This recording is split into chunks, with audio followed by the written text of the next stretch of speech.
Hi students, இந்த வீடியோல நம்ம என்ன பார்க்க போறோம்னா மேக்ஸ் கொஸ்டின் தான் பார்த்துட்டு இருக்கோம். மேக்ஸ் சீரிஸ்ல இது செட் டோ இது எல்லாமே ஆர்ஆர்பி ஜேல கேட்ட கொஸ்டின் தான். 16th டே நம்ம அன்னைக்கு பார்த்த ஒரு 10 கொஸ்டினுமே அன்னைக்கு கேட்டது தான். ஸோ ப்ரீவியஸ் இயர் கொஸ்டின் தான் நம்ம சால்வ் பண்ணிட்டு இருக்கோம். எல்லா மேக்ஸ் கான்செப்டும் ஒன்று தான், எஸ்எஸ்சியா இருக்கட்டும் ஆர்ஆர்பியா இருக்கட்டும். நம்ம வே ஆஃப் அப்ரோச் நம்ம மாற்றும் போது ஈஸியாக நிறைய கொஸ்டின் சால்வ் பண்ணலாம். Okay, first question, radius of circle வந்து எவ்வளோ கொடுத்துருக்காங்க? 10.5 சென்டிமீட்டர். ஆங்கிள் எவ்வளோ? சஸ்பென்ஸ் சென்டர்ல இருந்து ஆகுது 60 டிகிரி ஆகுது. பெரிமீட்டர் எவ்வளோன்னு கேட்குறாங்க. ஓகே, ஒரு சர்க்கிள் நம்ம கிட்ட இருக்கு. இதுல இருந்து ரேடியஸ் எவ்வளோ? 10.5. ஓகே, செக்டார்னா என்னன்னா அந்த சர்க்கிள்ல இருந்து 1/4 தான் நம்ம பிரிச்சுக்கிறது தான் செக்டர். அப்போ இங்க 10.5னா இங்கே 10.5 தான் இருக்கும். எவ்வளோ ஆங்கிள் பிரிஞ்சிருக்கு? 60 டிகிரி பிரிஞ்சிருக்கு. பெரிமீட்டர் ஆஃப் செக்டர்னு கேட்டிருக்காங்க. பெரிமீட்டர்னா என்ன? அதோடைய சுற்றளவு. சுற்றளவுக்கு ஃபார்முலா என்ன? சர்க்கம்ஃபரன்ஸ் 2πr சர்க்கிளா இருந்தா. பட் இங்க ஏதோ ஒரு ஆங்கிள் தான் கட் பண்ணிருக்காங்க. ஒரு சர்க்கிளை பொறுத்த வரைக்கும் 360 டிகிரி. ஓகே, அப்போ செக்டர்னா அதுக்கு ஏத்த ஆங்கிள், எந்த ஆங்கிள் கட் ஆயிருக்கோ அந்த ஆங்கிள் நம்ம இங்க வச்சுக்கணும். ஃபார்முலாலாம் மனப்பாடம் பண்ணானீங்க. ஒரு டயக்ராம் வரைஞ்சு அதுல இருந்து நம்ம எப்படி கொண்டு வரணும்னு யோசிங்க. அதுக்கப்புறம் 2r. ஏன் 2r? நம்மளுக்கு இந்த சர்க்கம்ஃபரன்ஸ்க்கான ஃபார்முலா இங்கே போட்டுட்டோம். இதோடைய சைடு ரெண்டு சைடு இருக்குல்ல, அதனால 2r. ஓகே, இப்போ உங்களுக்கு இந்த ஃபார்முலா எப்படி எழுதுறதுன்னு புரிஞ்சிருக்கும். இப்போ சப்ஸ்டிட் பண்ணுங்க. 2 × 22/7 × 1.5 நம்ம வந்து 100/10 105/10 வச்சுக்கிட்டு 60/360 இது எது அடிச்சனா 1/6. அப்போ இது அடிச்சுன்னா 5, இங்கே அடிச்சுன்னா 21, இது அடிச்சுன்னா 3, இது அடிச்சுன்னா 2. அப்போ ஆன்சர் இங்கே 11 ப்ளஸ் 2 × 10.5 சொல்லலாம், 21 சொல்லலாமா? எஸ், 21. அப்போ ஆன்சர் 32. அப்போ ஆன்சர் இதுக்கு 32. ஸோ அப்போ ஒரு ஃபார்முலாவை இப்படி தான் நீங்கள் டிரைவ் பண்ணணும். ஓகே, அடுத்து கொஞ்சம் இம்பார்ட்டன்டான கொஸ்டின். பிரின்சிபல் கேட்டிருக்காங்க. எஸ்ஐ வந்து 56 2 வருஷத்துக்கு, காம்பவுண்ட் வந்து 72. ஓகே, 2 வருஷத்துக்கு. அப்போ எஸ்ஐ வந்து 2 இயர்ஸ்க்கு 56னா 1 இயர்க்கு கண்டிப்பா எவ்வளவு இருக்கும்? அதுல பாதி தான் இருக்க போகுது, 28. அதே சிஐ வந்து 28 இருந்திருக்கும் ஃபர்ஸ்ட் இயர்ல. பட் இங்க என்ன நம்மளுக்கு தெரியாது. இங்க 72 சாரி 56. இந்த 56க்கு 72க்குள்ள வித்தியாசம் எவ்வளோ? 16. அப்போ இந்த 16ஆ தான் இது இருந்திருக்க முடியும். ஏன்னா 2 வருஷத்துல 56 ரூபா இருந்திருக்கும். அதுல சிம்பிள் இன்ட்ரெஸ்ட் 56க்கும் இதுக்கும் உள்ள டிஃபரன்ஸ் தான் கண்டிப்பா அந்த 2வது வருஷத்துல காம்பவுண்ட் இன்ட்ரெஸ்ட் இருந்திருக்கும் செகண்ட் இயர்ல. அப்போ 16. அப்போ இங்க இருக்கிறதுக்கும் இதுக்கும் உள்ள ரேட் என்னன்னு தெரிஞ்சாதான் நம்மளுக்கு பிரின்சிபல் கண்டுபிடிக்க முடியும். ஓகே, நம்மளுக்கு ஒரு ஃபார்மட் தெரியும். R is equal to இங்க எவ்வளவு நம்ம கண்டுபிடிச்சோம்? 28, 16, இங்க 100 பர்சன்டேஜ்னால. அப்ப இது அடிச்சோம்னா இது வந்து காம்பவுண்ட் செகண்ட் பார்ட்டும், இது சிம்பிள் இன்ட்ரெஸ்ட்ல ஃபர்ஸ்ட் இயரும் நம்ம போட்டிருக்கோம். அப்போ அடிச்சோம்னா என்ன? இங்க ஒரு 14, இங்க ஒரு 8, இங்க 7, இங்க 4. அப்போ R is equal to 400/7 வந்துடும். நம்மளுக்கு இதுக்கப்புறம் ஃபார்முலா தெரியும். அப்போ நம்ம R கண்டுபிடிச்சிட்டோம். நம்மளுக்கு ஃபார்முலா என்ன? S is equal to PNR/100. நம்மளுக்கு தேவை P தான். 2000 divided by 400 into 7. இது அடிச்சுன்னா 7, இது அடிச்சுன்னா 49. அப்ப ஆன்சர் 49 ரூபா. அடுத்த கொஸ்டின், இது ஜேஇல, இது ஆல்ரெடி எஸ்எஸ்சி எம்டிஎஸ்ல கேட்டது 2024. அதுக்கப்புறம் ஆர்ஆர்பி ஜேஇல, ஆர்ஆர்பி எல்லா எக்ஸாம்லுமே கேட்டாங்க. அது 2025 2024ல எல்லாமே வந்துச்சு. கண்டிப்பா இந்த வருஷமா ரிப்பீட் ஆகும். X inversely proportional. இன்வெர்ஸ்லாம் அந்த நம்பர் கீழே வரப்போகுதுன்னு அர்த்தம். ஓகேவா? அப்போ எக்ஸ் இன்வெர்ஸ்லி இந்த ப்ரொபோர்ஷனல் தூக்குறதுக்கு நம்ம என்ன பண்ணணும்? எக்ஸ் இஸ் ஈக்குவல் டு ஒரு கான்ஸ்டன்ட் k/y. கேன்னு கூட இல்லை, நீங்க என்ன நம்பரும் யூஸ் பண்ணிக்கலாம். அப்போ நம்ம கே கண்டுபிடிக்கணும். எக்ஸ் எவ்வளவு கொடுத்துருக்காங்க? அது கான்ஸ்டன்டா இருக்கும்போது எக்ஸ் 5, ஒய் 7. அப்போ 5 × 7 35. ஓகே, இப்போ நம்மளுக்கு இங்க கே கண்டுபிடிச்சிட்டோமா? இந்த கேவை வச்சு அடுத்து என்ன கேட்குறாங்க, find the X when Y 90. அப்போ அதே மாதிரி இன்வெர்ஸ்லி ப்ரொபோர்ஷனல் ஒய்ன்னு போட்டு எக்ஸ் கே பை ஒய், நம்மளுக்கு கே இங்கே கண்டுபிடிச்சிட்டோம். அப்போ அந்த கே தான் நம்ம இங்கே போடணும். 35/90 அடித்தோன்னா இது 18, இது வந்து 7. அப்போ ஆன்சர் 7/18. ஓகே, நம்ம பார்க்குற எல்லாமே நான் யூனிக்கான சம், அதுக்கப்புறம் கேர்லெஸ் மிஸ்டேக் பண்ணுற சம் தான். நல்லா படிக்கிறவங்க கூட இந்த சம்மில் மிஸ்டேக் பண்ணிடுவாங்க. ஸோ வந்து ஃபோக்கஸ்டாக அந்த சம்மை சால்வ் பண்ணலாம். ஒரு ரேஷியோ கொடுத்து ஆவரேஜ் கேட்குறாங்க. ஆவரேஜ்னாலே கண்டிப்பாக இந்த அமௌண்ட்டை எத்தனை பார்ட்டோ அதெல்லாம் மல்டிப்ளை பண்ண போகிறோம். அப்போ கண்டிப்பாக 3ஆல் பண்ண போகிறோம், ஏன்னா 3ஆக பிரிச்சிருக்காங்க. அப்போ எவ்வளோன்னு பார்த்துக்கலாம். மொத்தமாக ஆட் பண்ண எவ்வளோ, 8 7 15. 15 பார்ட்டு எவ்வளோனா 16,845. ஓகே, இன்டூ இது ஆவரேஜ்னால நம்ம 3ஆல் பண்ணுறோம். இங்கே நம்ம பண்ண தேவையில்லை. இந்த 2 நம்பர் எந்த டேபிளில் நம்ம அடிக்கலாம், 5ஆல் ஃபஸ்ட்டு நம்ம கம்மி பண்ணிக்கலாம். அப்போ இது அடிச்சோன்னா இங்கே 3 வந்துடும். இது அடிச்சோன்னா அங்கே ஒரு 3, அங்கிட்டு ஒரு 3, பேலன்ஸ் ஒரு 3 6 9 3 3 6 9. ஓகே, இப்போ நம்மளுக்கு என்ன கேட்குறாங்க, சீப்பஸ்ட் ஐட்டம். ஓகே, சீப்பஸ்ட் ஐட்டம்னா என்ன, நம்மளுக்கு தேவை 3 தான் சீப்பஸ்ட் ஐட்டம். 3யோட ஆன்சர் என்ன, 3யும் இதையும் மல்டிப்ளை பண்ணால் கண்டிப்பாக 7ல் தான் யூனிட் டிஜிட் முடிய போகுது. ஆப்ஷனில் ஒரே ஆன்சர் தான் இருக்குது 7. பட் நம்ம இதை எப்படி எலிமினேட் பண்ணலான்னா, நம்மளோட ஃபர்ஸ்ட் எடுத்தோன்னே சீப்பஸ்ட் ஐட்டம்னு கேட்டாங்க. அப்போ ரேஷியோ 3 இருக்குல்ல, இதுதான் சீப்பஸ்ட். அப்போ மல்டிபிள் ஆஃப் 3 தான் இங்கே ஆன்சர் வரப்போகுது. இதை ஆட் பண்ணுங்களேன், 15 5 10 11 17, கண்டிப்பாக இது வராது. அதுக்கப்புறம் இதை ஆட் பண்ணுங்களேன், 8 9 15 ஒரு 7 22 வராது. அப்போ இந்த ரெண்டுத்துல ஏதோ ஒரு ஆன்சராக தான் இருக்க போகுது.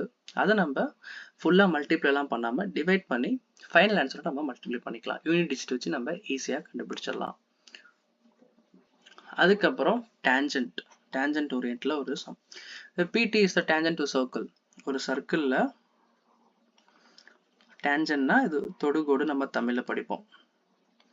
இங்கே பி, இங்கே டி, தொடுகோடு. ஓகே, பிஎம்என்னா வந்து ஒரு சீக்கண்ட். அந்த சீக்கண்ட் எப்படி ப்ரொடியூஸ் ஆகும்னா கார்டு மாதிரி அதுவும் ஓரத்தில் தான் வரும். ஓகே, இந்த இடத்துல எம், இந்த இடத்துல என். சரி, இது வந்து ஓரத்தில் இருக்கு, இதில் எல்லாம் கன்ஃபியூஸ் பண்ணிக்காதீங்க. பிஎம் வந்து எவ்வளோ 32, பிடி எவ்வளோ 40. நம்மளுக்கு தேவை என்ன கேட்டிருக்காங்க, இந்த எம்எனோட கார்டு, இதுதான் எக்ஸ். ஓகே, அப்போ இந்த மாதிரி சம் கேட்டால் நம்மளுக்கு ஆல்ரெடி நிறைய ஃபார்மேட்டில் நிறைய கொஷின் நம்ம பார்த்துருக்கோம் ஜாமெண்ட்ரியில். ஒரு சர்க்கிளில் பிடி ஸ்கொயர்டு எம் பிஎன், அதாவது ஒரு சர்க்கிளில் ஒரு டேஞ்சன்ட் ஒரு கார்டு வந்துச்சுன்னா சீக்கண்ட் பேஸில் இந்த ஃபார்முலா தான் யூஸ் பண்ணோம், நம்மளுக்கு தெரியும். அப்போ பிடி ஸ்கொயர், பிடி எவ்வளோ கொடுத்துருக்காங்க 40 × 40. பிஎம் எவ்வளோ 32. இது நம்ம வந்து என்ன வச்சுக்கலாம், பி என்ன வந்து என்ன வச்சுக்கலாம் 32 + எக்ஸ்ன்னு வச்சுக்கலாமா, வச்சுக்கலாம் 32 + எக்ஸ். அப்போ இதை நம்ம 8 டேபிள் அடிச்சோன்னா இங்கே ஒரு 4, இங்கே ஒரு 5, இது ஒன்று அடிச்சோம்னா 10 50. இங்கே இருக்க 32 இங்கே வந்துச்சுன்னா X is equal to 18 centimetre. அப்போ எக்ஸ் வந்து 18. கொஸ்டின் என்ன கேட்டிருக்காங்க, what is the length of the PM, இதுதான் கேட்டிருக்காங்க 18. இதே வந்து அவங்க ஃபுல் லென்த் பி என்னன்னு கேட்டிருந்தாங்கன்னா 15 நம்ம போட்டிருக்கணும். ஓகே, கன்ஃபியூஸ் பண்ணிக்க வேணாம். இதுக்கான ஆன்சர் வந்து 18. என்ன நம்ம ஈஸியாக கொஸ்டின் கொடுத்து சால்வ் பண்ணாலுமே கடைசியில் அவங்க என்ன கேட்டிருக்காங்க நம்ம இந்த லைனை தான் பார்க்கணும். லென்த் ஆஃப் கார்டு எம்என் மட்டும் தான் கேட்டிருக்கனால நம்மளுக்கு 18ன்னு போட்டுட்டோம். அதே மாதிரி ஆப்ஷன் நீங்கள் பார்த்தீங்கன்னா வச்சுக்கோங்களேன் 50ன்னு வச்சுருக்காங்க பாருங்க. ஸோ அதனால் யோசிச்சு நம்ம இது பண்ணணும். அடுத்து டிக்னாமெட்ரி, டிகிரி காணும். ஓகே, இது பார்க்கறதுக்கு முன்னாடி நம்ம ஒரு கான்செப்ட் பார்ப்போம். Theta 1 + theta is equal to 90 degree. 2 தீட்டாவை நம்ம கூட்டினோம்னா கண்டிப்பாக 90 வரணும். ஓகேவா, அப்போது cos theta 1 is equal to sine theta 2 இருக்கணும். ஓகே, ஏன்னா இதெல்லாம் வந்து நம்ம டிக்னாமெட்ரிக் டேர்ம்ஸில் நம்ம நிறைய பார்த்துருப்போம்.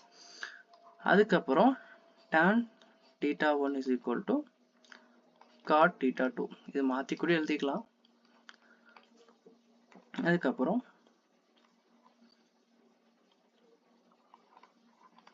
secant theta 1 is equal to cosecant theta 1 theta 2. அப்போ ரெண்டு தீட்டாவும் சேமா இருக்கணும். ஓகேவா?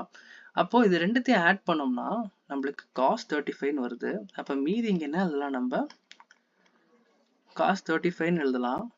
இல்ல இங்க நான் sin 55 எழுதலாமா? ஏன்னா 90க்கு 55 தான் தேவை. அப்ப இது ரெண்டையும் நம்ம அடிச்சோம்னா என்ன ஆகும்? 1 ஆயிரும். அதுக்கப்புறம் இதுவும் அதே மாதிரி தான். இங்க 11 தான் தேவை, இங்க 79 தான் தேவை. அப்ப இதுவும் ஒரே இதுதான் இருக்கு. அப்ப இங்க 1 1 - 1 பிளஸ் அதுக்கப்புறம் cos 28 இத cosecant 62 எப்படி எழுதலாம்? நம்ம secant 28 எழுதலாம். secant நம்ம எப்படி எழுதலாம்? cos 28 எழுதலாமா? 1/28. அப்ப இதுவும் கேன்சல் ஆயிரும். அப்ப இங்க 1. அதுக்கப்புறம் cos 0 என்ன? cos 0 answer 1. அப்போ இது கேன்சல் ஆயிரும். அப்போ ஃபைனல் ஆன்சர் வந்து என்ன? 2. ஓகே, இந்த மாதிரி நம்ம ரிலேஷன்ஷிப் டெக்னாமெட்ரியில் நிறைய படிச்சு வச்சுக்கணும். அப்போதான் இந்த மாதிரி சம ஈஸியாக நம்ம சால்வ் பண்ண முடியும். அதுக்கப்புறம் average mark of the student 6 students 94ன்னு கொடுத்துருக்காங்க. அதுக்கப்புறம் ரீவேல்யூவேஷன் போடும்போது 75லேருந்து 14 அந்த 3 பசங்களுக்கு இது மாறுது. மொத்தம் எத்தனை ஸ்டூடெண்ட், மொத்தம் எத்தனை சப்ஜெக்ட்னு பார்த்தோம்னா 6 சப்ஜெக்ட். ஓகே, ஃபர்ஸ்ட் நம்ம ஆவரேஜ் எழுதிக்கலாம். 94 எவ்வளோ சேஞ்ச் ஆயிருக்கு? இங்க ஒரு 14, இங்க ஒரு 8, இங்க ஒரு 8. எத்தனை சப்ஜெக்ட்? மொத்தம் 6 சப்ஜெக்ட். நம்ம ஆவரேஜ்னால மொத்தமா கொடுத்துருக்கதான் எடுத்துக்கணும். அப்போ இதை ஆட் பண்ணா என்ன? இங்கிட்ட ஒரு 16, 14, 30. இது எல்லாமே அடிச்சோம்னா 5. அப்போ 94 பிளஸ் 5 இஸ் ஈக்குவல் டு எவ்வளோ? 99. காமனா ஃபர்ஸ்ட் ஓவரால் ஆவரேஜ் எடுத்து வச்சுக்கோங்க. வெளியே எது சேஞ்ச் இருக்கோ அதை மட்டும் தனியா எடுத்து மொத்தமான ஆவரேஜ்ல அடிச்சோம்னா நம்மளுக்கு ஓவரால் ஆவரேஜ் கண்டுபிடிச்சிடலாம். அதுக்கப்புறம் இன்னொரு சம் பார்த்தோம்னா பிரின்சிபல் சம் கேட்டிருக்காங்க. இன்ட்ரெஸ்ட் வந்து சம் ஆஃப் த செகண்ட் இயருக்கு கொடுத்துட்டாங்க. எவ்வளோ செகண்ட் இயர்ல இன்ட்ரெஸ்ட் எவ்வளோ? 9,911 ரூபா. எவ்வளோ? 10%. ஓகே, அப்போ 10% செகண்ட் இயர்னு பார்க்கும்போது என்னவா இருக்கும்? 11 பார்ட்ஸா இருக்கும். 11 பார்ட்ஸ் தான் இங்க வந்து 9911. அப்போ சிங்கிள் பார்ட் எவ்வளவா இருக்க போகுது? 901 சிங்கிள் பார்ட். அப்போ ஒரு பார்ட் என்ன நம்மளுக்கு தெரிஞ்சிருச்சு? 91. அப்போ 100 பார்ட்ஸ், அதாவது ஃபுல் பார்ட்ஸ் நம்ம பார்த்தோம்னா 9100.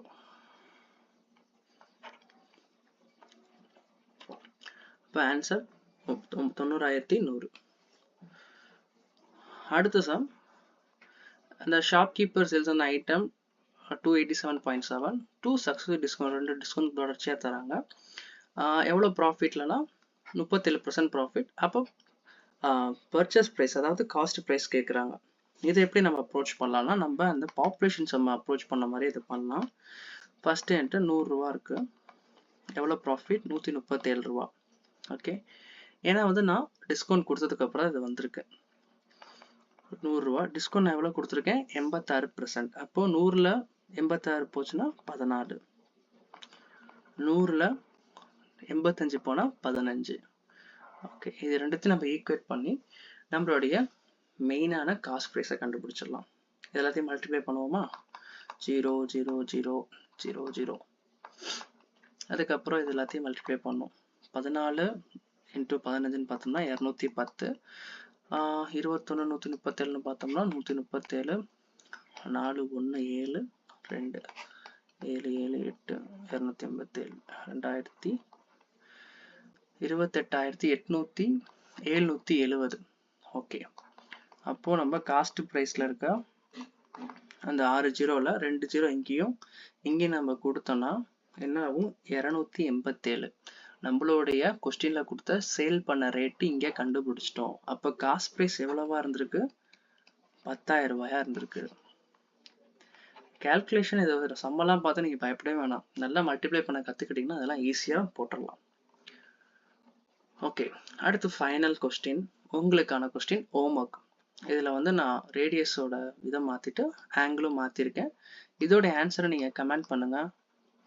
இந்த மாதிரி சீரியஸ் வேணா லைக் பண்ணிட்டு கீழே கமெண்ட்ல சொல்லுங்க. நம்ம இன்னும் நிறைய கொஸ்டின்ஸ் பார்க்கலாம்.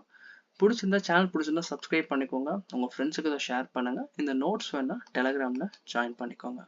தேங்க்யூ.